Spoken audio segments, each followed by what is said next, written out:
If you're feeling stuck, frustrated with life, overwhelmed by emotions, whether it's anger, sadness, worried that you're not going to reach your potential in life, this video is for you. I want to share the biggest lesson I learned last year after spending $7,000 on mentorship that I didn't have, but I needed to get out of my situation. And so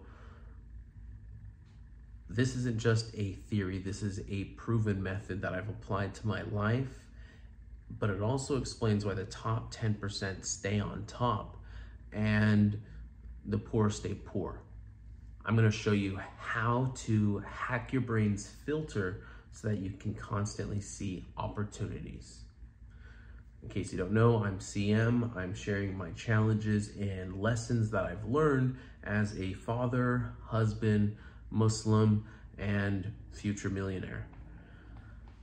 So I want us to dive in, but be ready to focus. If you can take notes, do so. This is going to be a two-parter, and I'm going to leave you with tools at the end of this video so that you can work on, how we can make this happen. Because what we're trying to do is reprogram our mind's filter.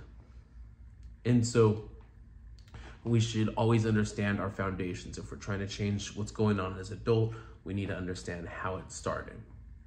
And so most of who you are is determined by age 6.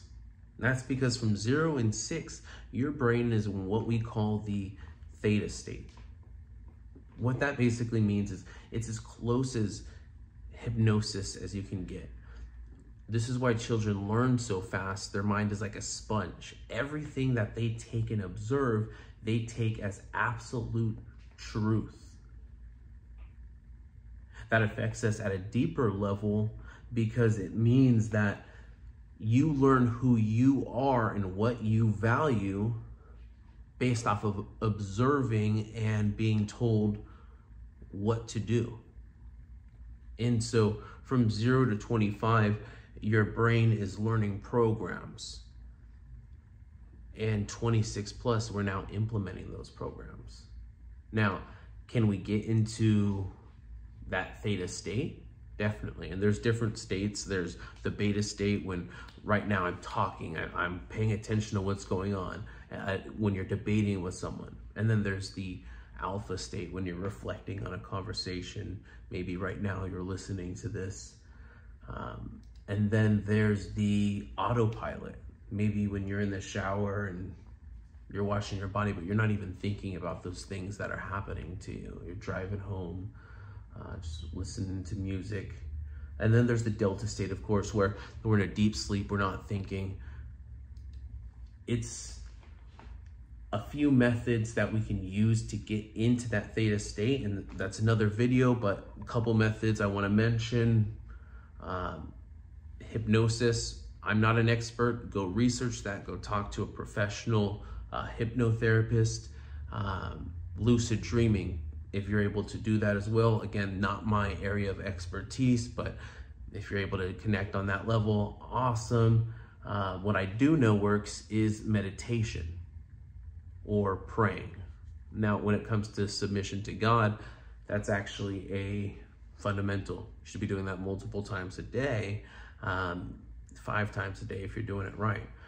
This is going to be one of the best ways to get your free flow of ideas.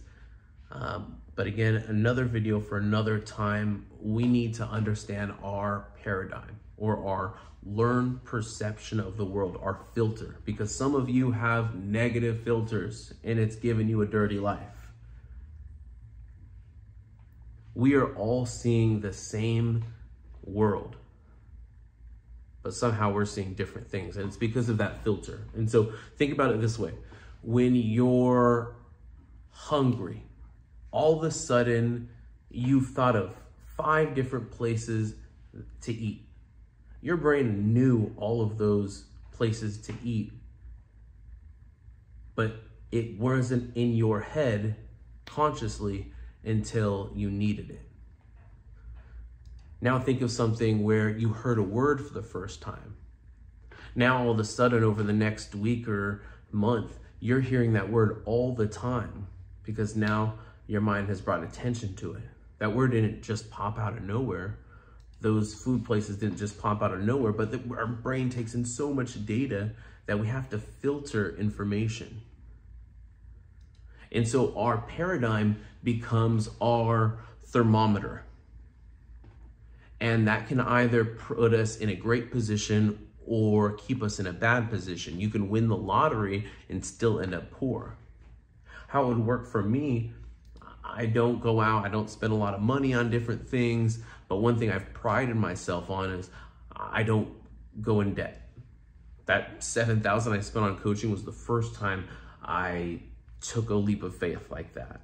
And it was because I believed that my skill level was to a point that I just needed the right strategy to be successful.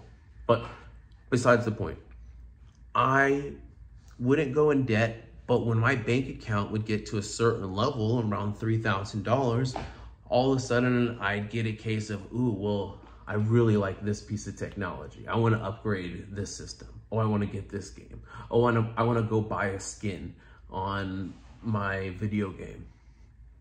And so I'd always keep myself at a certain amount, never really saving more than $1,000. And so our paradigm is our subconscious. But what's going to happen is that subconscious is going to act on our thoughts. Now, we can either have positive or negative thoughts. If we have positive thoughts, we are going to have positive feelings. And now when you feel good, you're going to take positive actions. And when you take positive actions, generally the results are going to be positive. And when you have positive results, that's going to give you a consistency bias that says, oh, I always see great things. It works so much that our body can actually get addicted to success or failure. What can happen is your brain can have negative thoughts, which are going to send all these hormones to your body, cortisol, adrenaline, just all kinds of stuff that just flush your system. And when your body gets these hormones and we don't feel good, what happens when we don't feel good? We don't take action. And if you don't take action, well, now our body is telling our mind, let's not do anything, sending those neuropeptides there. And well, now we've just had bad results from bad actions. And now that's going to reinforce our view on life, that life is negative. And so how do we change that paradigm? Well, we have to do it from a positive state. This video has already gone on a bit, and so before I let you go, I want you to write down some questions to understand the foundation of how your paradigm formed, how your values formed. And it started again from children. So what I want you to write down is, who did you crave love most from as a child? For most of it, it's either a mother or a father, maybe it's both, but who did you crave most love from?